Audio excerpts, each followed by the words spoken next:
ఈ ఉదయకాలము మీ ఇంటికి వచ్చి ఇలా మీతో వాక్యము పంచుకునే భాగ్యమును దేవుడు మనందరికీ ఇచ్చినందుకు, వాక్యం విని సజీవ లెక్కలో ఉండి ఆయన కోసం జీవించే ఒక చక్కటి భాగ్యాన్ని ఇచ్చినందుకు ఒక సెకండ్ మనం కళ్ళు మూసుకొని ఎక్కడున్నా సరే కృతజ్ఞతాస్తుతులు చెల్లిద్దామా?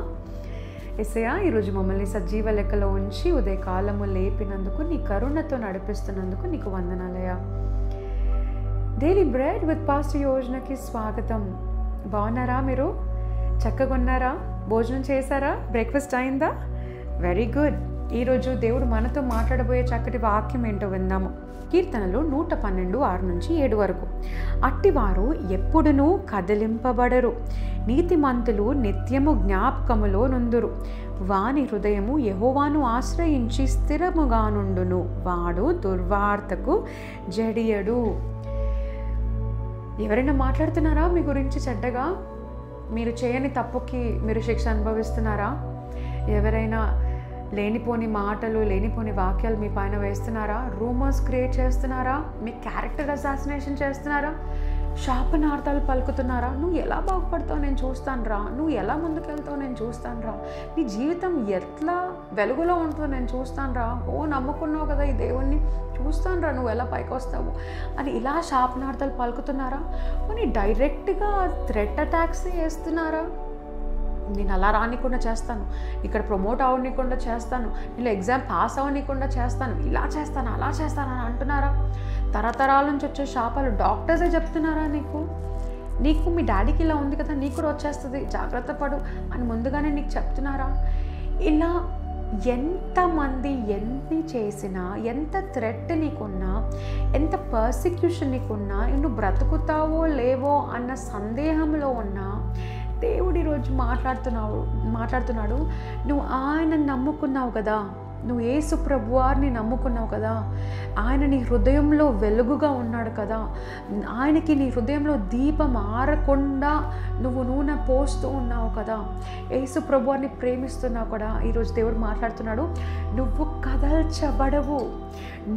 కదల్చబడవు. ఎవరెవరైతే నీ గురించి మాట్లాడుకుంటున్నారో వారందరికీ ఒక్కసారి నువ్వు విశ్వాసంతో చెప్పేసే, ఈ క్షణమే ఆత్మలో, come on put your hand on your heart, నేను కదల్చబడను. వాక్యంలో ఈరోజు దేవునితో మాట్లాడుతున్నావు, నువ్వు కదల్చబడరు, నీతిమంతులు నిత్యము జ్ఞాపకములో ఉందురు. ఎవరి జ్ఞాపకంలో నువ్వు ఉంటున్నావంట? యేసు ప్రభువారి జ్ఞాపకంలో నువ్వు ఎల్లప్పుడూ ఉన్నావంట. నువ్వు అనుకుంటున్నావేమో నువ్వే ఆయనని నీ గుండెలో వెలుగుగా చేసుకొని ఉన్నావు, నివాసం చేసుకొని ఉన్నావు, గుడి కట్టుకొని ఉన్నావు, ఆయనని ప్రేమిస్తున్నావు అని. కానీ ఆయన అంటున్నాడు, నువ్వు ఆయనని నివాసం చేయటం కాదు, ఆయన గుండెలో నువ్వు ఉన్నావంట. ఆయన నిన్ను మర్చిపోడంట, జ్ఞాపకం చేసుకునే ఉంటున్నాడంట.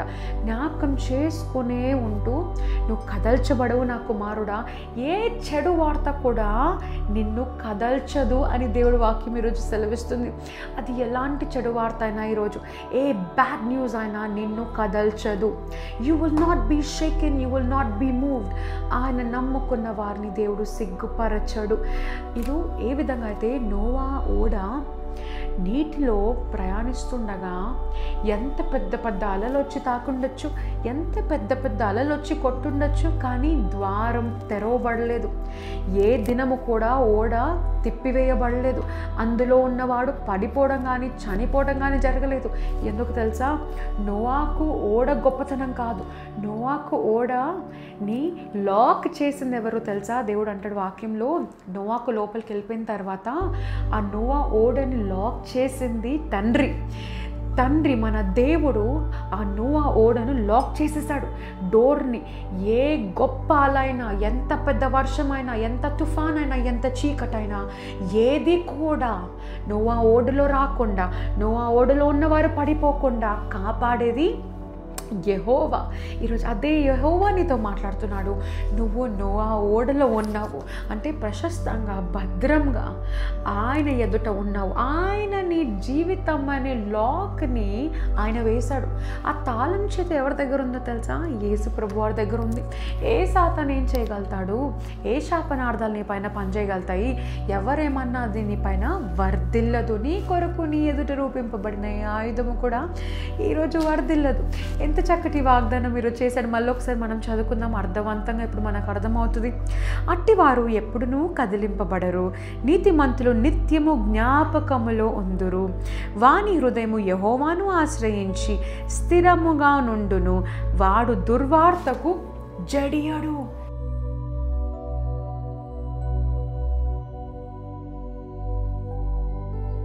సో ఈ విధముగా ఈరోజు మీరు జడియకుండా, భయపడకుండా, ధైర్యముగా మీరు ముందుకు నడుస్తూ యెహోవాను మాత్రమే ఆశ్రయించి, ఇంకా దేన్ని ఆశ్రయించకండి.